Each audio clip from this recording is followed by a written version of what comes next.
Good afternoon, everyone. Welcome to today's talk to be given by Dr. Anastasia Kordoni, who is a senior lecturer in the psychology department at Lancaster University. And Anastasia works at the intersection of psychology and new technologies, with a particular emphasis on fostering and sustaining resilient responses through effective human-computer collaboration. I'm going to hand the floor over to Anastasia in a second. There'll be some time for questions at the end, and also please feel free to put some questions into the chat as a reminder, and we can ask those at the end. Okay, Anastasia, the floor is yours. Oh, great, thank you. So good afternoon, everyone. So I'm sure most of you might know about it, but my background is obviously in social psychology, so it's kind of runs naturally for me to try to describe today the potential contributions of social psychology to the development of trustworthy autonomous systems, especially in the context of emergency resilience. And I'll try to showcase these contributions based on the work we've been doing over the last 3 years or so within the Reason project. So this intersection of, let's say, psychology and computing or engineering, it's not really a new thing. There has been extensive research on kind of the psychological factors that may need to be accounted from emerging technologies, the psychological factors that can facilitate potentially the acceptability of new technologies, or research as to the potential impacts that new technologies might have on psychological processes or human behavior. And here we are talking about things like cognitive processes, mental health characteristics, attitudes, personality traits. So the focus has mostly been on what we call individual psychology and individual differences.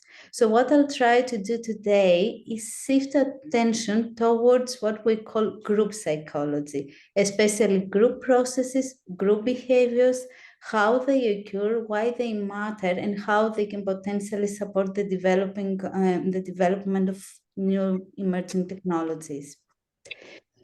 So before everything, I'll start with a question. If all your friends jumped off a bridge, would you jump too?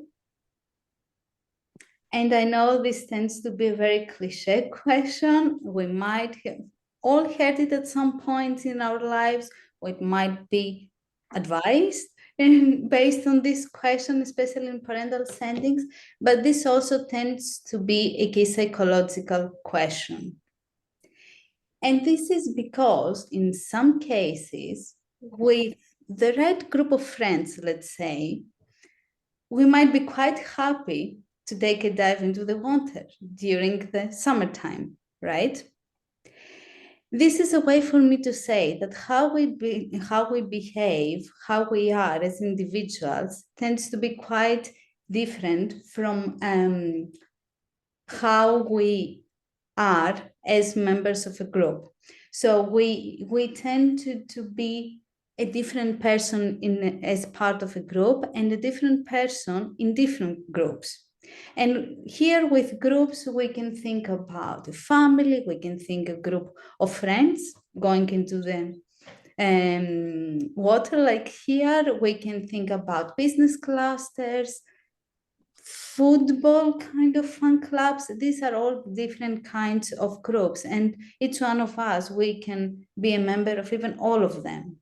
The main point here is when we are part of a group, our behavior changes, and it changes in a way that aligns with the values and the norms of this group. So if we want to understand these collective forms of behavior, we need to talk about social groups, and we need to talk about why they matter, not only for those who tend to belong to a social group, but also for those who do not belong to that group. And this is because group processes tend to very much determine what kinds of behaviors are most likely to be endorsed within the social context. And just to showcase that, I'll try to briefly describe two of the experiments that have been conducted in 2005 by Mark Levin, who is here, and colleagues, so it might be more appropriate to make this description here. But it is essentially a way to provide evidence to showcase how social group memberships can be important for displaying these pro-social behaviors and especially helping behaviors in an emergency. So just a bit of a background for these experiments. In the UK context, I'm sure you're familiar, there is this long-standing rivalry between Manchester United fans and Liverpool fans. But also, there is this cultural component when it comes to football. It tends to be increasingly visible in the cultural life for the UK. So it's not very uncommon, for example, to walk down the street and then you can see people wearing t-shirts with the football team they tend to support. What this also means is that it allows the possibility of reading shared social group memberships with a stranger. For example, this is the case when we wear the shirt of the team you might also support. This becomes the context, the foundation for these studies. And both of these studies, they are centered around what it can be orchestrated, let's say, accident in which a confederate would kind of fall over and then shout out in pain. Then participants in that experiment who self-identified as Manchester United fans, they would witness this accident while trying to walk from one building of a university campus to another. So these participants who kind of had already taken part in the first stage of a study in which their identity, the fact that they belong to the Manchester United fan group became silent, they were then advised by the experimenter to go to another building in order to watch a related video. During the time, moving from one building to the other, the confederate would go jogging and would appear close to the participant. They would fall over, and then essentially the dependent variable would be whether the participant would help. Within this scenario, the social group membership manipulation would be based on the shirt that the confederate would wear, whether that would be a Manchester United shirt, a Liverpool t-shirt, or more kind of neutral athletic kind of shirt. The assumption, that the hypothesis here was that the participants as Manchester United supporters would be more likely to help the victim if they would wear the Manchester United shirt, because that would mean that they belong to the same group. And this is the hypothesis that was confirmed, as you can see in table 1 in the first experiment. In the second experiment, the conditions were the same, everything was the same, except of the fact that participants were informed that this was a study for football fans more generally. What the evidence suggests, and this is what you can see here in table 2, is that when this group, social group boundaries changed and became more inclusive, then help would be extended to those supporters who might not belong to the same group, but they still identify as fellow football fans. What this means in practice for the kind of sociotechnical systems under investigation is that when we account for these different group processes, these group memberships and different dynamics, we essentially provide an evidence base for the kinds of behaviors that will be displayed but also whether they are, let's say, pro-social, helping behaviors, like in our case, and also how to maintain these behaviors. For a more kind of technical engineering perspective, I would say that for an autonomous system, this understanding of group processes can act as a shortcut in reasoning for human behaviors. It essentially suggests a different level of analysis, a different level of abstraction. We go from thinking from thinking into things we shift from individualistic kinds of thinking into something that's let's say more group level. So it reduces the complexity that might be introduced by looking into the variation that individual differences can impose. This kind of group processes within social psychology have been investigated through the social identity approach. This approach posits that alongside our personal identities, which are essentially our idiosyncratic, if that makes sense, characteristics, who we are, we all have social identities, and these social identities derive from the groups to which we belong. Each one of our identities, they have a set of norms, values, belief systems. They are dynamic, they can change, and they are very much context dependent. What this means is that what kind of social identity becomes salient, it very much depends on the other groups that might be present within the context. It is through this kind of social comparison that we can see what kind of identity is salient, and then based on that, what kinds of behaviors will be endorsed. And we kind of adopted the social identity approach in different ways across the development process and throughout our research. And this slide is just an overview to show the potential contributions of this approach across the development process.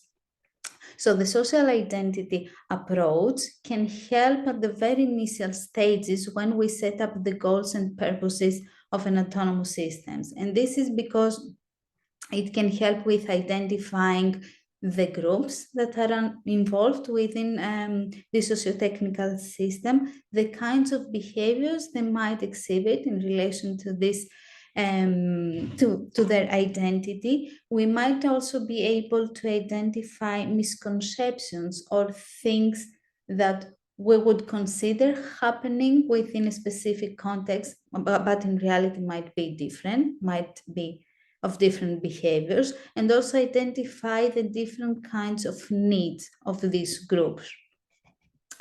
In terms of the design, the social identity approach can provide a theoretical foundation for detecting all those principles and norms that might be necessary for the design and making decisions in relation to the design. And I'll get back to this point when talking about the SLIC framework. As already mentioned, it can be a shortcut for predicting and reasoning about group behaviors, and this is at the modeling stage, and it can also inform the decision-making and actions of an autonomous system. The social identity approach, generally speaking, has informed training, predominantly training practices in relation to the emergency services. But we also think that there might be a potential for the social identity approach to contribute to training and more inclusive communities for engineers as well. And I'll give an example of that a bit later on. And it can also increase the adaptive capacity and governance supports for these systems. So I'll try to give an example of our research that tends to correspond with each one of the potential contributions of the social identity approach and of group dynamics.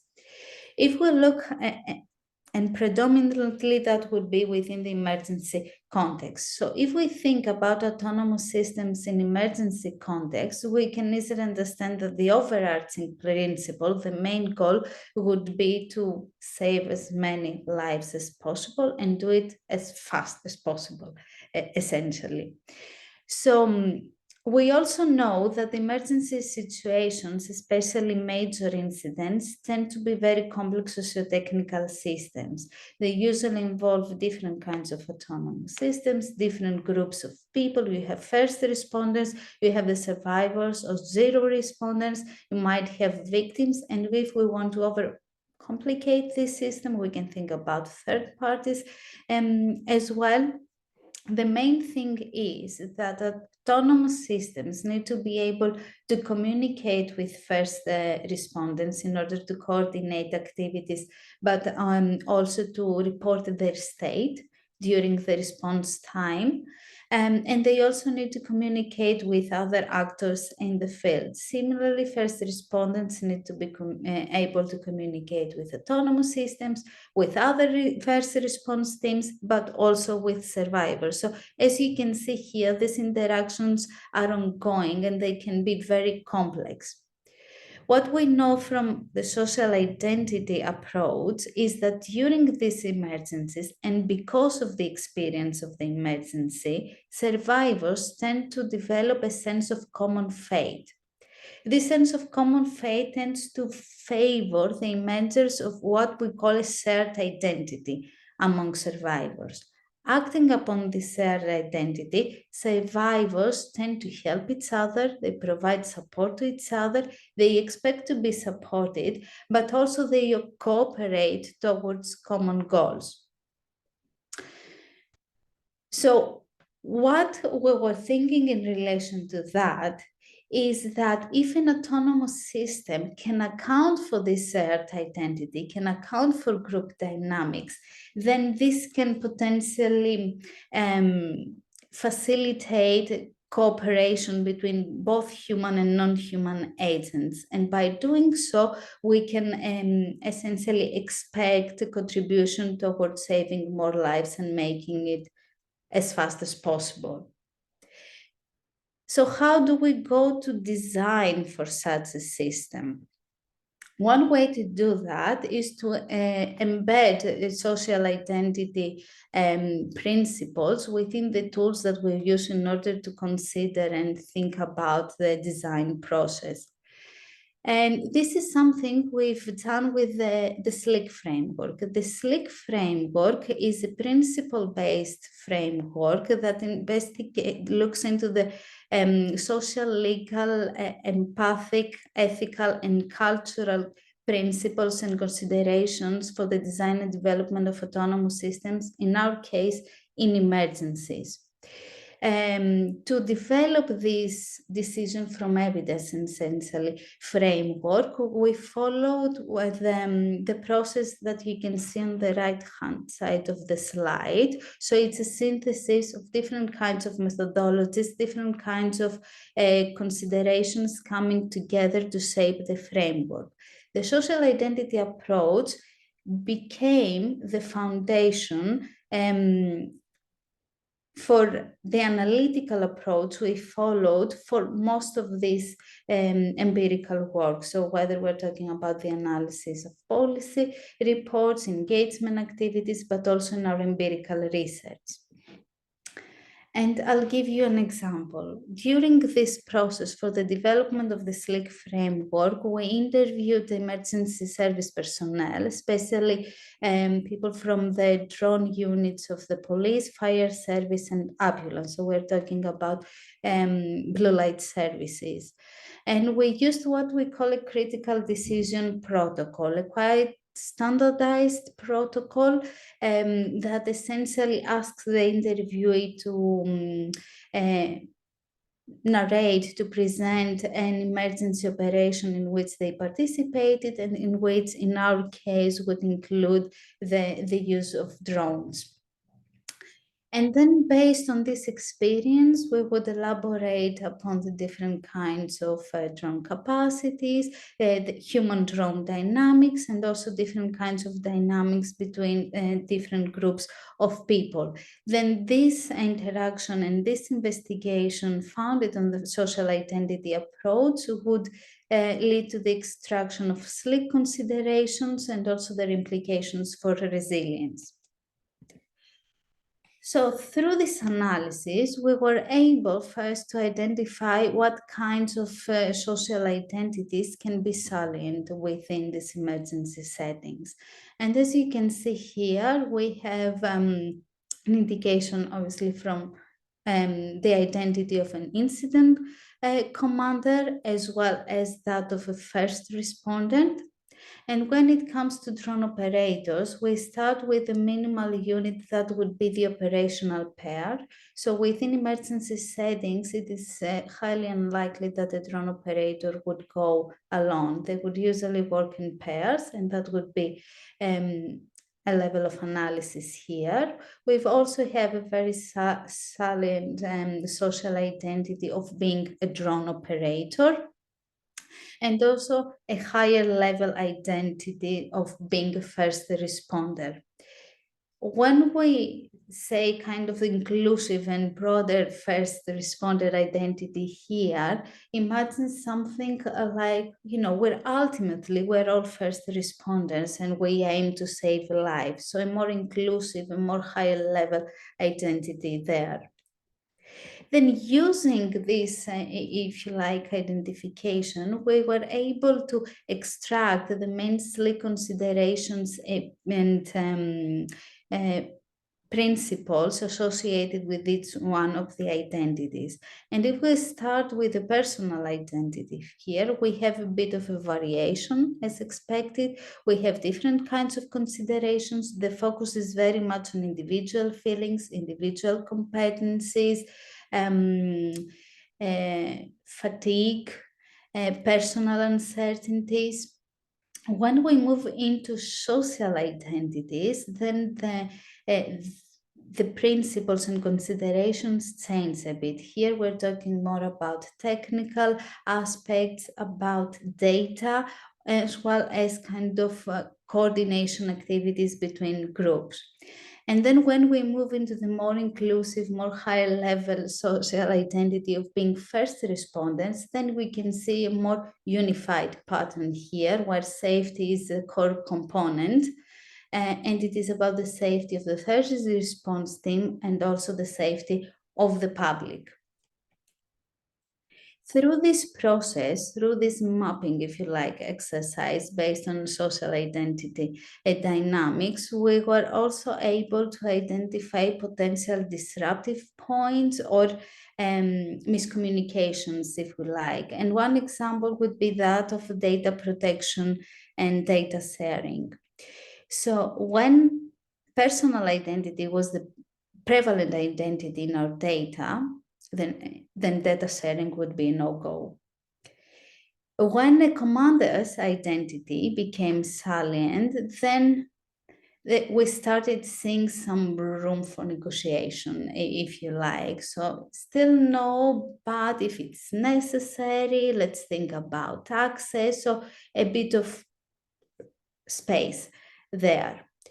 When the drone operator's identity was salient, then data sharing with other drone operators, so with the people who would share an identity with, tends to be a thing. They are happy to do so. And looking into the first responder identity, then sharing data can be an imperative.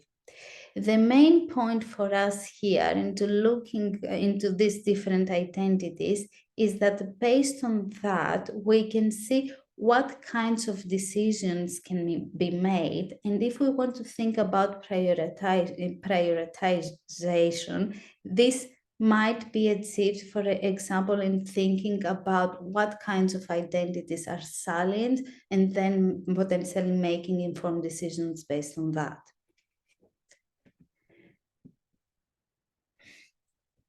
quite similar approach in relation to the expected behaviors. When we move from a personal identity to a more kind of higher level first responder identity, and always in kind of comparison with the other groups that are within the context, we can see different sets of behavior. So when a drone operator's identity became salient in relation to the command team, then we can see much of discussion about behaviors that can be predetermined based on protocol and also based on power dynamics.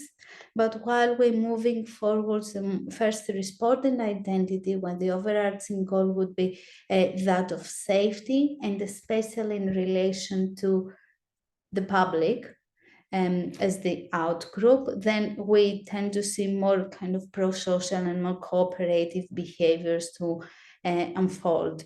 So what we did within the SLIC framework is that we're collecting all these different group dynamics, all these dimensions and themes that they occur, and we created a list of principles and individual characteristics. Different colors correspond with different kinds of studies and data sources. This is probably beyond the scope for today. But we also wanted to be able for people who would use the SLIC framework, that can be different kinds of stakeholders involved, to actively think about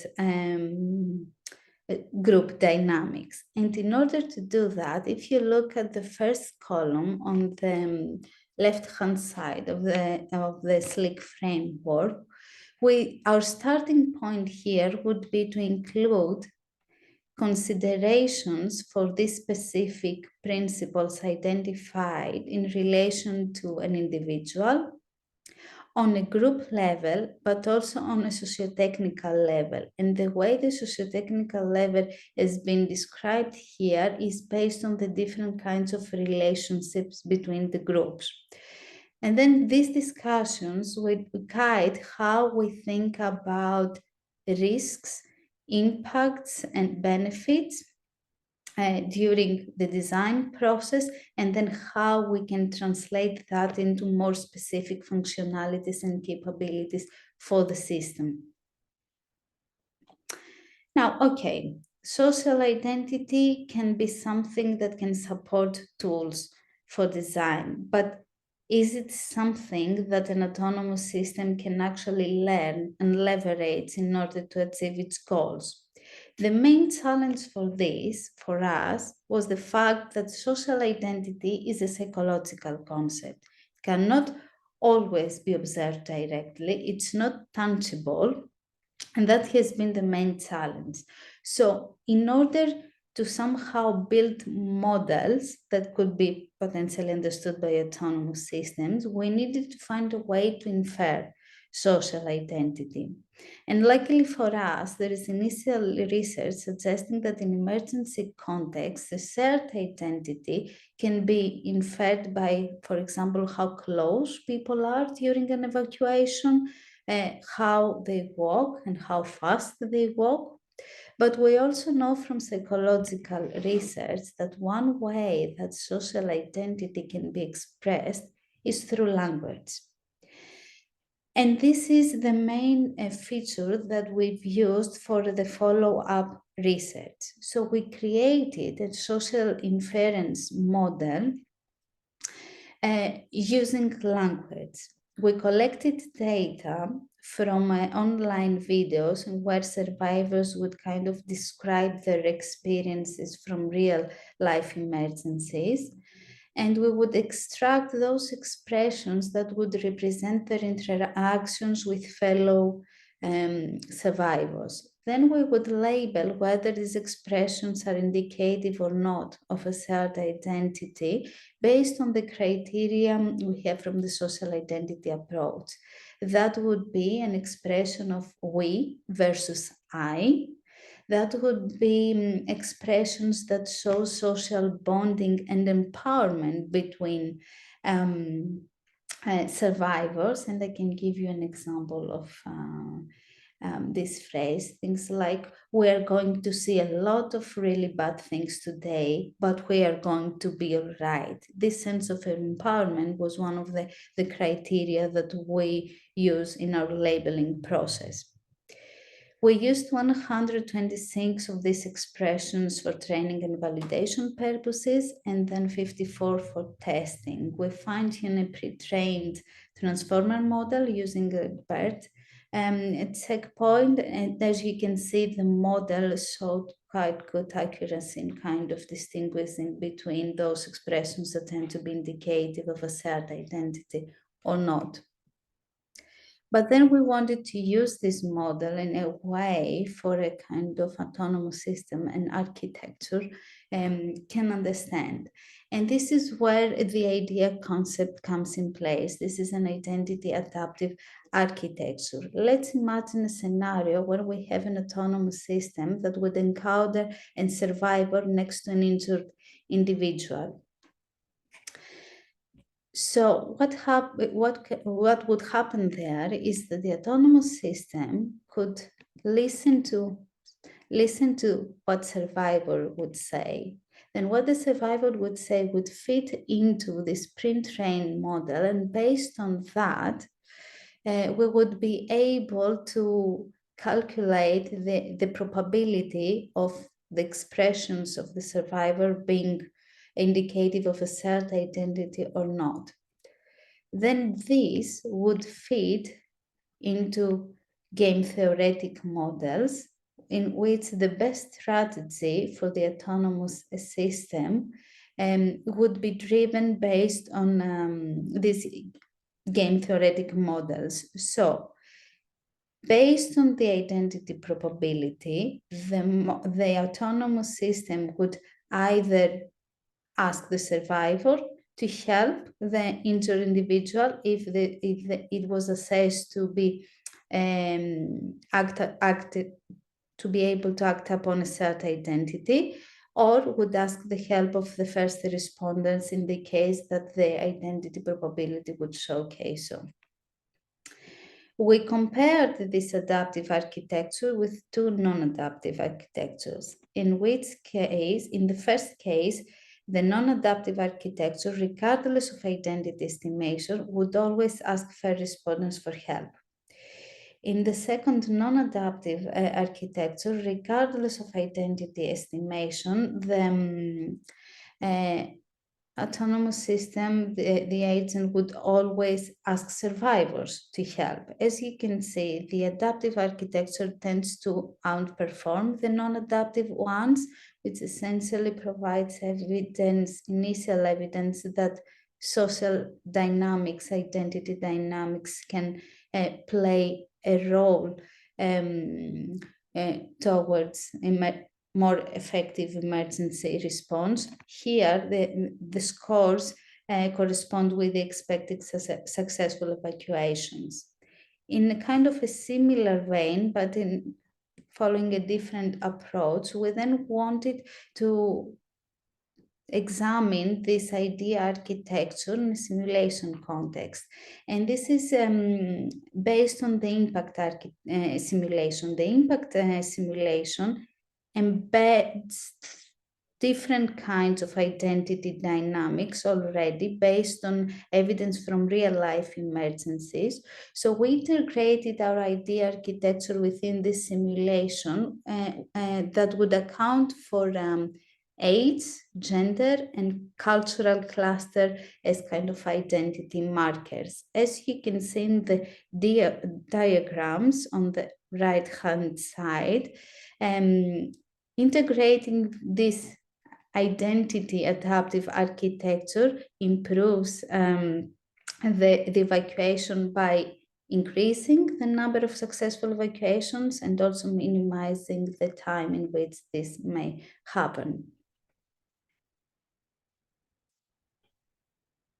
Now, I mentioned at some point that the social identity approach has informed training practices for across different kinds of emergency responses for crisis management. This has also been the case. We hope it will be the case when we talk about developers. And I'll give you an example of how we think social identity could potentially contribute towards a more inclusive engineering culture. So we know that open source projects tend to receive core, let's say, contributions from developers that are outside the core team. These contributions then trigger review requests that need to be approved by developers, by senior developers, and these are the maintainers. So the kind of the core value of a shared identity here would be that of cooperation, of solidarity, and the strategy that would be consistent with this identity would be to volunteer to actually review the core contributions, whereas a strategy that's inconsistent with this identity would be to ignore fellow maintainers' contributions. So what this figure represents essentially is quite similar to the previous reasoning. So how we can use process data in order to create a model that can account for the different social identity dynamics of roboticists or engineers, and based on the strategies based on the predictions of the game theoretic model and the equilibrium analysis, we can integrate, we can assess how our interventions, whether, for example, that be to send review reminders, could potentially help in kind of improving utility scores, minimizing offending behaviors, and therefore contributing to a more inclusive engineering culture. We've just started working on this kind of model, so we might need to say a bit more in the future, but it seems at the very, very start point that through this process, we were able to reduce the utility of the offending maintainer over half. So I'll try to sum up all these different kinds of examples. So for group psychology, we can say that it can contribute to the creation of resilient sociotechnical systems by providing evidence-based knowledge for the context in the form of the different kinds of groups that might be present in the role, but also the behaviors that can facilitate these efforts for better cooperation between human and non-human agents. Building up all group dynamics can also help the development of a shared understanding between humans and non-humans, especially in relation to decision making. It can also advance the considerations and the tools that we can use at the very early stages of the development in order to think about these different group dynamics, how they can have a role for the goals of the system, its different functionalities, and the decision processes that may be applicable within the sociotechnical system. Our research also has shown that psychological concepts such as a shared identity can be detected, classified through language, and also quantified to inform the decisions of an autonomous agent. And also in doing so, it can facilitate, I think, in human rights by design, essentially because it moves the level of analysis to a group level rather than focusing on individual characteristics. In terms of the future directions, I would say that we would very much like to continue this work and extend it into non-dyadic interactions. We would also like to see the potential of group dynamics and group social identities to be embedded, learned, and leveraged from systems in different contexts and across domains, so go beyond emergency situations. But if we are to work on emergency situations, we want to explore the possibility of group dynamics to contribute to the autonomous systems that do not focus solely on emergency response, but also different aspects of resilience, that being the recovery phase or even the preparedness phase. So kind of expand a bit on this context and its potential. So I'll probably start here. I think we have some time to discuss all these different things. So thank you very much for listening. Okay, that's great. Thank you very much, Anastasia.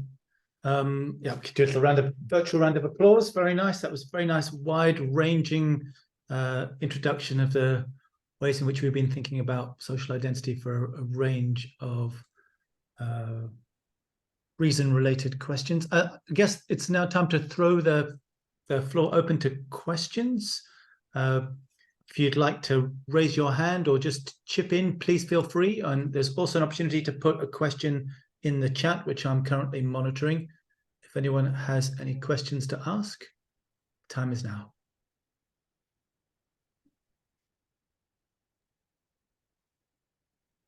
So I guess I can start with a quick question, if that is fine, Mark. I wanted to ask, how would all this underpinning theory change in a context where emergency is not present, where people would maybe interact in a more normal context?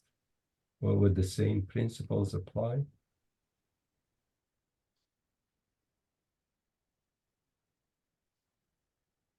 Should I go? Oh, yes, please, Anastasia. The floor is yours. Okay. So we focus on emergency situations here, partly because this is kind of the context in which we've been working within the Reason Project, but the social identity is not an approach that has been applicable only in emergencies. So we've seen shared identities and group dynamics to unravel in different kinds of situations, in health, in many different situations, I would say, that doesn't require a specific emergency setting or specific conditions in which they might be applicable. So as a mechanism, or if you like, group processes more generally, is not only specific to emergencies. And this sense of shared identity being associated with prosociality, it can take the form of helping behavior in that setting, but not only in that setting, if that makes sense.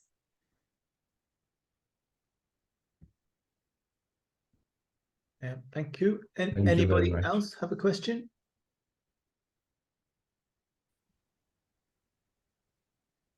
I can go. Thanks, Amel. So actually, because I think a lot of the researchers here are actually in adaptive system, I was wondering whether you can comment on how social identity can change or evolve or lead to changes in the behavior of people or not.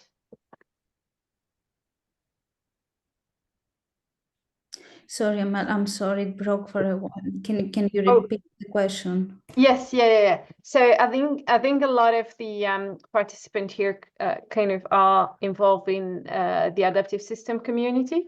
So I was wondering whether you can develop or comment on how social identity changes or actually lead to changes in in how people behave or other part of the system.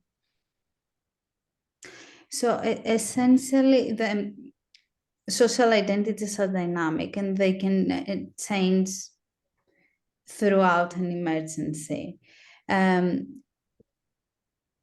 By having this kind of the identity inference essentially model and the identity estimator, you can essentially through the markers identify these changes at runtime. So if a change in behavior is associated with a change in identity, this would still be something that can be captured by the architecture, and then based on that, the decision would be adapted as needed within the game kind of theoretic models and the reasoning of the architecture. Okay, and actually, so that change in emergency is understandable, and in other domain, how would it work? Do you have any examples on how it changes in some other domains? If it has been applied in other domains and how it changes? I don't know, healthcare, for example, or. So, for example, in the healthcare, that can be something that could potentially be, it can be something that can be applicable, let's say, in relation to the groups that may provide support, healthcare support. Maybe in the sense that you know, helping behaviors acting upon a certain kind of identity is very much context specific. So if a context changes or the groups that are prevalent changes, then that would mean potentially a change to the behaviors associated with the salient identity. So if there is a change, even within kind of healthcare, let's say, settings, that will be shown based on that. I'm not sure if Mark can elaborate a bit on that, on the different domains. I can unmute. So, I mean, I think some of the other domains in which we've tried to apply this kind of notion of social identity have been thinking about things like security or secure coding, you know, the ways in which you might be able to think about what is important to you when you're developing code. So there've been some practical things around that whether we've tried to explore whether the psychological identity that you have when you're thinking about the code that you're producing can prioritize security, let's say, over functionality, or vice versa. So you could think about the nature of the identity in relationship to the behaviors. Same thing in healthcare, where you might want to think about what kinds of identities you could use to prioritize people being prepared to offer help and support to their neighbors, if you're trying to build community resilience, those sorts of things. In policing, we've done similar sorts of stuff. So, I mean, I think wherever there are groups and wherever groups have to engage in certain kinds of behaviors, there is the psychology of groups. And you could think about trying to change what kinds of psychological identities are important in a situation as a way to affect behavior or produce behavior change. So you can think about those as at a strategic level, I guess. Yeah. Thank you. Good.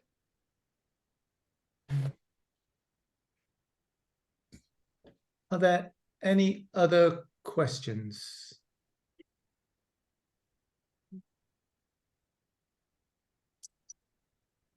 Okay, I think you've stunned us into silence. Oh, there's a hand, please.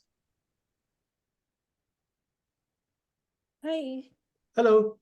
Hi, can you hear me? Okay, that's Yes, we can hear you. Hi. Please go ahead. Yes, very interesting talk. Thank you so much, Anastasia.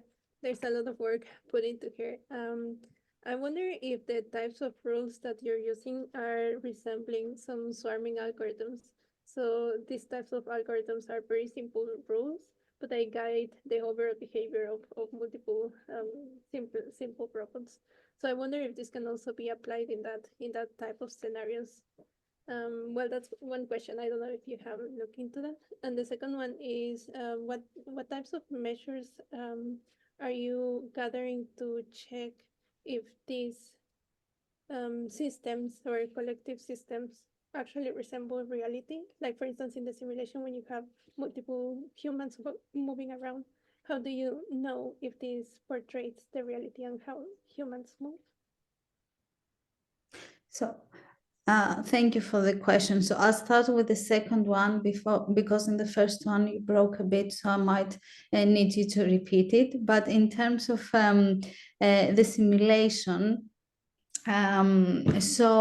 this is very much based on the impact simulation, and within this simulation, there was extensive empirical research on real life kind of emergencies in which there were identified different kinds of dynamics in relation, for example, to age,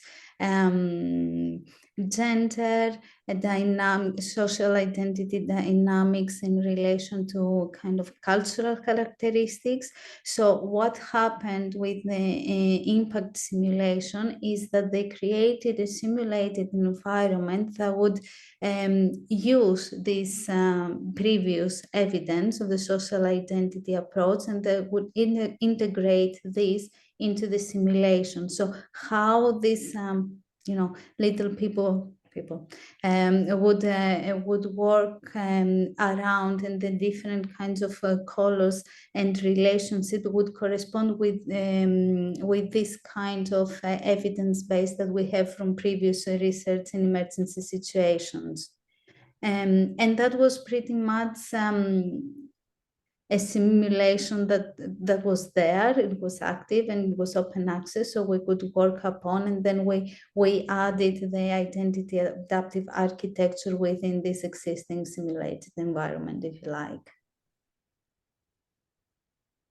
Thank you. Thank you. Yeah, the first question, it is very interesting, this answer as well. And the first question was about the relation from what you're proposing with social identities, controllers, and swarm robotics. Because for swarming, they develop algorithms for everything.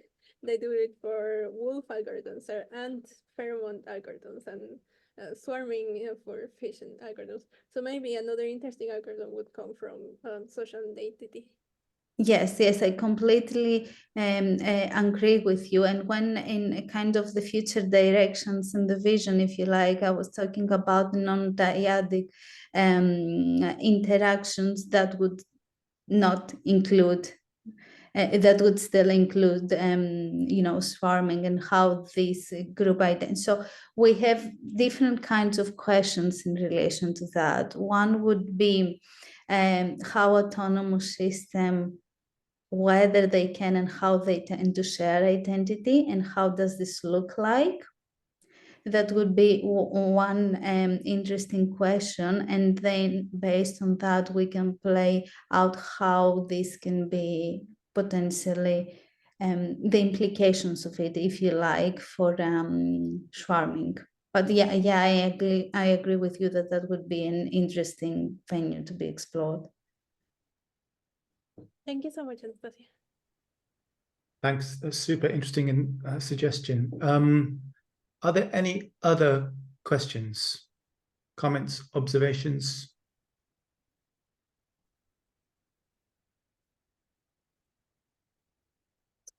Okay, I think then that we're done. So it just remains for me to ask you all to thank Anastasia one last time for a very interesting and informative talk, and to thank you all for attending today. And we will see you next week, I think. Is that right? On the next occasion?